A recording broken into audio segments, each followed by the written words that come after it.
But to the main event.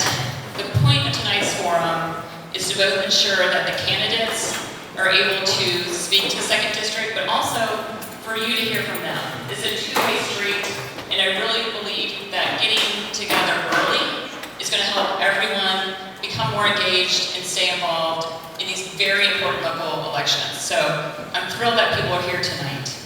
The questions that we have were submitted from second district residents and the primary civic associations that represent the new second district after redistricting. So those will be Jackson Ward, Carver, Scott's Addition, The Fan, and Downtown.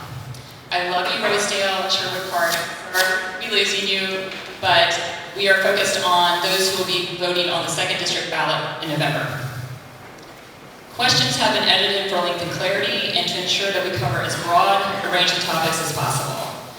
Answers will be 90 seconds, and if a candidate invokes another candidate, that mentioned candidate will have 30 seconds to respond. Applause is welcomed and allowed throughout the forum. If you do not hear your question asked, it was very difficult to narrow down, and obviously there are four important range of issues and topics that we all care about that can be packed into one. The Virginia Union, the Richmond Urban League forum that was Monday is available to be viewed on their Facebook page. So you can watch that forum. There will be countless forums this campaign season, I'm sure. You can also go to the candidates' web pages. With that, we will start in alphabetical order with this we will start in alphabetical order with a 60-second statement. Councilor Addison, please kick us off. Good evening, everyone. Thank you, Catherine, for setting this event up together. I'm Andreas Addison. I am currently serving on City Council as a neighbor district in the 1st District. I am both an entrepreneur, I am an educator, and I'm an elected official. I'm a small business owner at Scott's Addition. I am an adjunct professor at the University of Virginia where I teach entrepreneurship. And I, of course, am elected in my 2nd term serving City Council. I have 16 years of experience serving this city. 8 as an employee, where I served and created a entry-level position and turned it into a nationally recognized leader in government innovation. But I was unable to be successful in implementing all the things I was fighting for, so I quit my job and ran for City Council. Over the last 8 years, you trusted me to do some big things. And together, I believe we've done a lot of work. We went from trying to fund RPS to giving them $88 million in new funding, increasing average teacher pay by $15,000 and building 4 new schools. We went from filling potholes to paving 80% of our streets. We also have gone from just trying to make sure we're having transit that works to now having fare free transit, one of the best bus rapid transit routes in the country. Lastly, I think we also have seen where we went from converting warehouses into apartments to now seeing cranes in the air all over the city. However, I also think that this growth has not been done yet. And my vision as mayor is to make sure that all corners of our city see the same growth, the same investment, increasing their quality of life, and also making sure they see the same benefits we enjoy here in our 1st and 2nd districts. Thank you.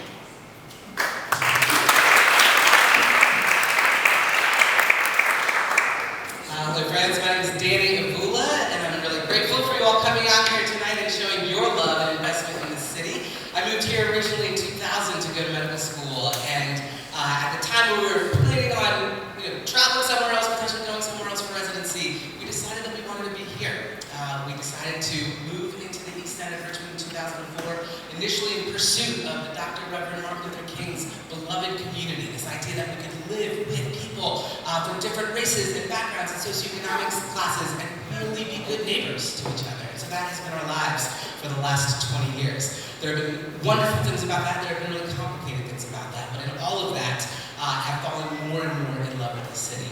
What I've recognized is that we need a city hall that responds to the people of this city. Whether you are a Carver District resident trying to put a deck on the back of your house and have to navigate permitting, or whether you're a restaurateur that's trying to figure out what's going on with meals taxes, or whether you're a 7th District resident trying to navigate the gauntlet of social services to try to get access to TANF and SNAP benefits. We need a more responsive city hall that is focused on process and focused on people.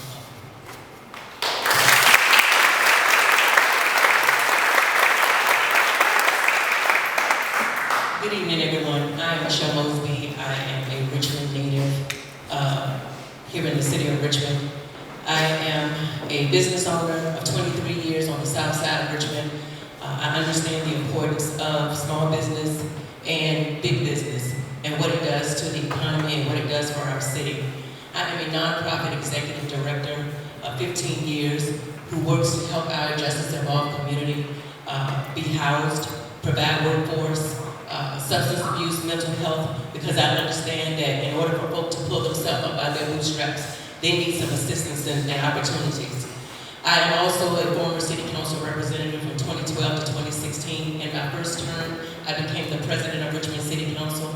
We transformed our bus rapid transit. We transformed our port. We were a council and an administration at that time that got things done. And so Richmond needs a leader that will be focused on Richmond to do all the things the other two candidates said, but do those things because they love Richmond and they want to make sure that Richmond gives the services back to the community.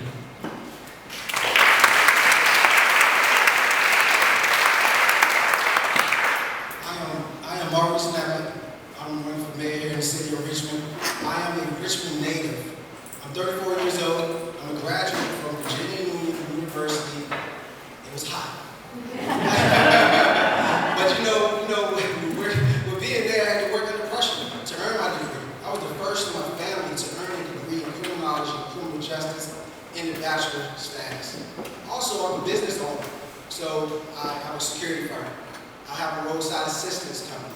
I also have a company that assists individuals in just financially.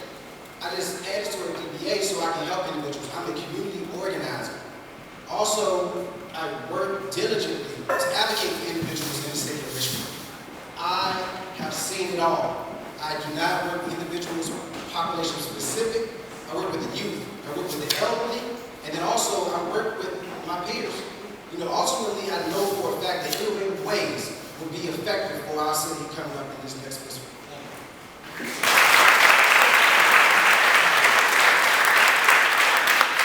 Hi, good evening, everyone. I'm Harrison Roday. It's a pleasure to be here, and it's so nice to see so many familiar faces. And thank you to Councilwoman for hosting us tonight.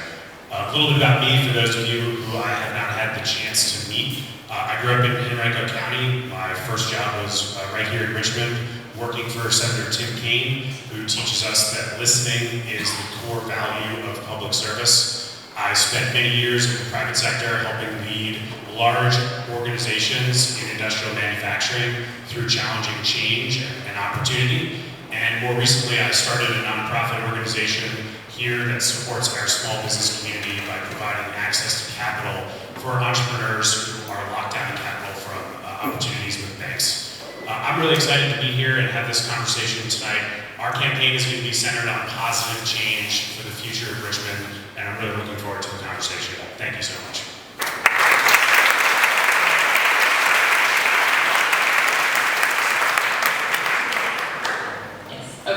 Andres will be fielding our first question.